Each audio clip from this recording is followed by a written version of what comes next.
One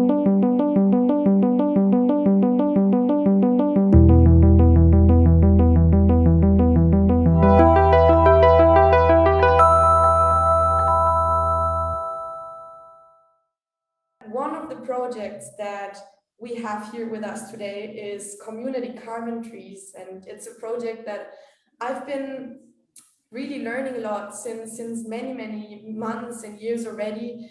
Jenny has been on a previous Gaia call before as well, and it's just impressive to see how reforestation, a word that is everywhere right now, is actually really done well in a sustainable manner that impacts the community and creates jobs for a lot of people in a harmonious way with the environment. So thank you again, Jenny, for joining us. And yeah, let's learn more about what you're doing, and the stage is yours.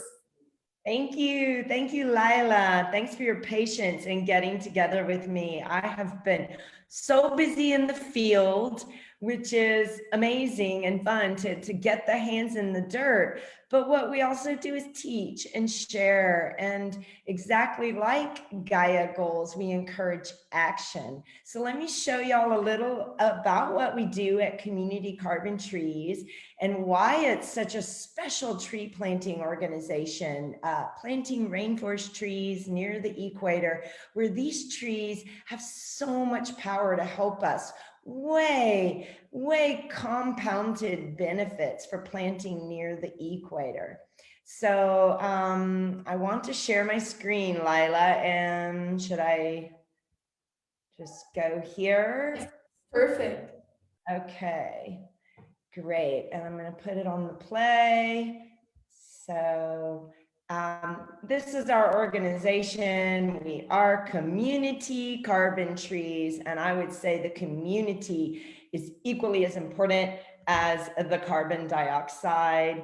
We too love to have people come help us, and just a quick little example of a neat thing someone made for us. We want to explode trees all over the place.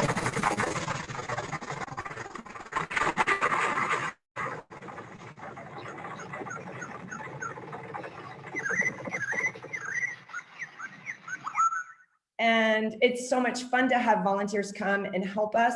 We focus on graphic arts and social media, marketing, filmmakers, artists, dancers, moms, dads, business people. We accept volunteer effort in this area of marketing, but the work out on the ground, we want to do that with paid workers. And that's part of the community part of our message, the community of worldwide sponsorship and the community of worldwide people helping us get the word out. We don't spend any of the donation money on marketing. We do all of that with volunteers. So that makes us real different because we're using the money to actually pay the workers. So we're in Costa Rica, and you can see the little circle around where Costa Rica is located, smack in the belly button of our Mother Earth. And this region of our planet is incredibly special. There are very important aspects of water regeneration. We're here looking at a water's the most important thing. This water's actually bubbling up out of the ground. People always ask me what is an naciente, so you can see what a glorious thing is. Pure mineral water. And sometimes we wonder, where does our water come from? It comes from rainforest trees. Rainforest trees are literally recycling more water than trees anywhere else because it rains so much here every year, and all of that rain gets recycled as very cool clouds. So this evaporation of water vapor is one of the biggest problems that our earth is facing. Water is evaporating off the ocean, and water is evaporating off of dry, deforested, hot land. I call that the hot skillet effect, and we don't want that. We want to cover that dry land with trees, and we want those clouds, those cool clouds, to move all around these magical currents that go around the belly button of our Mother Earth. And you can see where I showed us on the map there in the center, right below the United States, you can see all those currents. That is what makes equator trees so important. This water recycling, moving cool clouds, recycling our drinking water, our rain, and of course, we want to have clean, warm oxygen moving around the planet, and we want to take the CO2 out of the air. And equator trees do this amazing. This is what the hot skillet looks like where we are. You think, oh, that's beautiful. Look at those green fields. That used to be rainforest, and all of this was burned down in the 1970s for cheap meat. And we're seeing some of the hot spots around the earth. This image is very old, so it's gotten even hotter. And this is what's happening in places that used to just be lush and beautiful now, where, you know, we're going to be stuck in the virtual reality if we don't get a grip on replacing the forest that we've cut down. As time has gone, our carbon dioxide has increased. We've had more flooding, more problems, more refugees from lack of water, unbearable storms, lack of fertile soils. And we can fix this. And that's the main point, is that all together we can be a solution, but we do want to consider biodiversity. We don't want to do these kinds of projects. All one kind of tree, those are plantations. That's not what we do. We're planting a forest, future forest now. We're using all kinds of biodiversity because that's where strength lies. That's where beauty lies. We want all the different kinds of trees and fruits and animals and people, not just one. So these systems that are biodiverse, that are incorporating all these different kinds of magnificent trees are more difficult to accomplish. We have to collect all the seeds by hand. We do that with the community. That's another area where we have a lot of volunteer labor. People bring bags of seeds, we go on excursions, and then we produce them in our own community tree nurseries. And the people who work in these tree nurseries get paid for every single hour they work. We have a lot of women working in these tree nurseries. So much fun to pay people for producing trees. We also work with some specific different individual farmers who get special rare species for us. And you can just see the faces, how happy they are. People feel good when they're contributing. And it feels good when that contribution they know is going back into their own communities. Not just the trees, but the money that they're being paid to do the work. We have a lot of activities that are educational for children, for tourists, and that's another place that we do receive some hands-on, all hands-in vibes, where people come to the tree nursery and we fill the bags up and we make compost. We make most of the compost with our women's groups. We're very aware of the need to create opportunities for these local Costa Rican women in these communities, and making the compost is one of the best places we can do that. And again, all ages. We want old people, young people, it doesn't matter, because there's a space for everyone in our community. It's hard work planting trees, And the truth of the matter is people must be paid. I've seen a lot of tree planting groups out there not paying the workers. It's volunteer.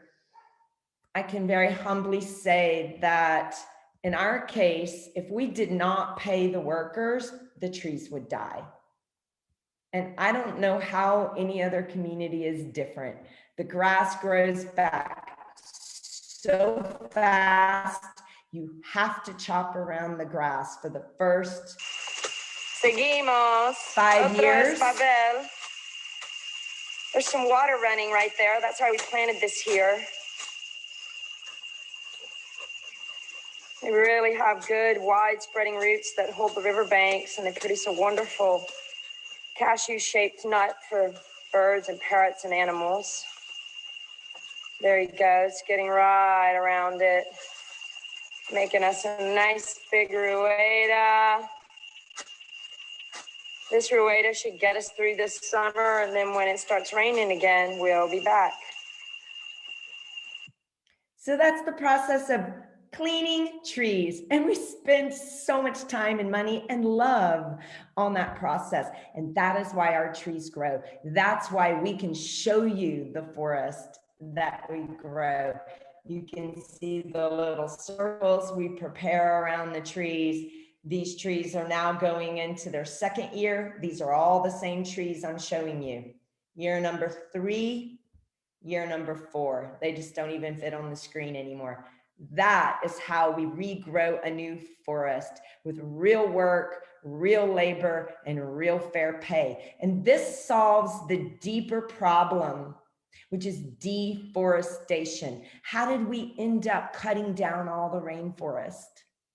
A lot of it was poverty, just vulnerability of people doing whatever the multinational corporation decided that year was a good idea, whether it was cows or African oil palms or chocolate or pineapples or real estate development. We have to create options so that local people keep their land, regenerate it, and fall back in love with being a farmer, fall back in love with cultural ways of being proud to wield a machete, to work in the campo, and to be a tree planter. So this is a prize. Check out this little creature. We're getting a prize. That little anteater is in our ceiba tree that this young fella right here planted. What? ¿Cuántos años tiene ese árbol? Ese árbol tiene 3 años. 3 años. Look at him waving in the air. So this is our proof that our biological corridor is working. 3 years ago, this was a field of cattle grass.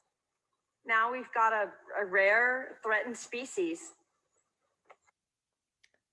You know, it's just good stuff, right? Seeing a cute little anteater in a huge 3-year-old tree for which a guy got paid. So we love what we do. We love growing fruit. We love creating abundance for all of our farmers and for our local community.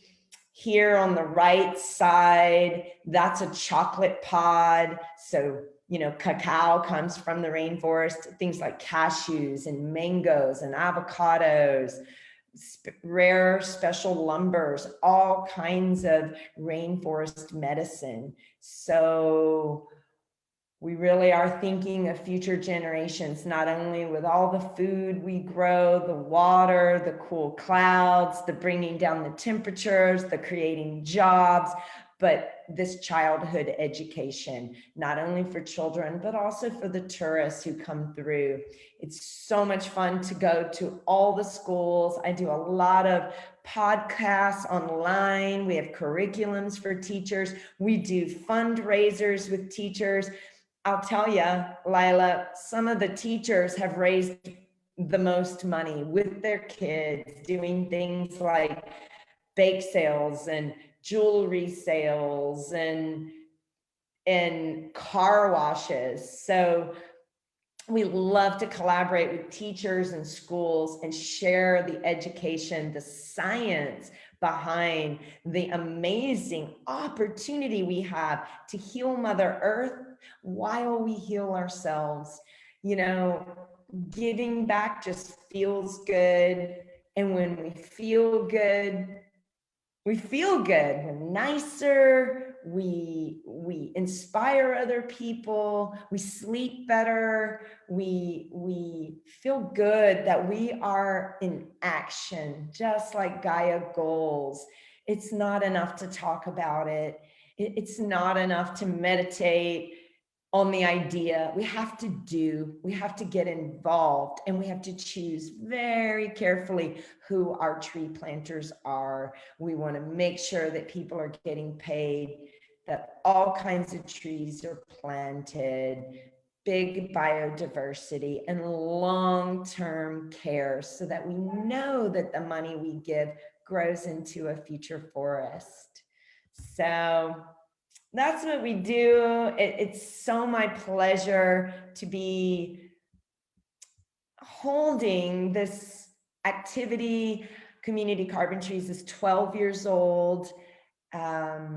I've been working here in Costa Rica for 22 years, and we have a grand total right now. It's right around 603,000 trees. So that's, you know, we're trying to get to 1 million. So we've got about 400,000 to go, right? But hey, who's counting? But yeah, sponsor your tree, please, and share us with your friends.